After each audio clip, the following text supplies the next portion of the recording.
ಯಾಕೆ ಏನಾಯ್ತು? ಏನ್ ಅಷ್ಟೊಂದು ಅರ್ಜೆಂಟು? ನಿಧಾನಕ್ಕೆ ಬಾ, ಒಂಚೂರು ಸಮಾಧಾನ. ಅದೇ bank 5 lakh message. Bank message ಬಂದ್ಬಿಟ್ಟೈತಾ? ಅಬ್ಬಾ, ಲೋನ್ ಹಾಕಿದಂಗೆ ಸಕ್ಸಸ್ ಆಗ್ಬಿಟ್ಟೈತೆ.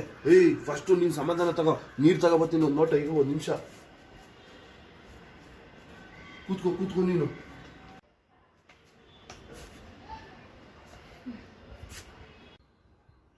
ಬಾಬು, 50,000 ಕಾಸು ಕೊಡ್ಬೇಕಾಗಿರೋದು ಏನು? ಮನೆ ದಿವಸ ಜಗಳ ಮಾಡ್ತಿದ್ದಲ್ಲಪ್ಪ, ನಾಳೆ ಬಂದು ದುಡ್ಡು ಇಸ್ಕೊಂಡೋಗಪ್ಪ.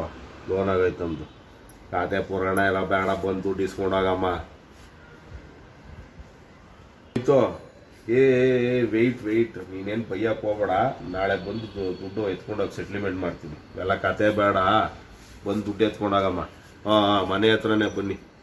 ಅದು ಲೋನ್ ಅಮೌಂಟ್ ಅಲ್ಲ ರೀ, ಅದು ನಾವು ಲೋನ್ ತಗೊಂಡಿದೀವಲ್ಲ 3 ಲಕ್ಷ, ಅದ್ರ ಜೊತೆಗೆ ಇಂಟ್ರೆಸ್ಟ್ ಪೆನಾಲ್ಟಿ ಸೇರ್ಸ್ ಹಾಕಿ ಕಟ್ಟಿ ನಿಮ್ಮ ಮಗ ಮುಚ್ಚ ಅಂತ ಹೇಳಿರೋದು.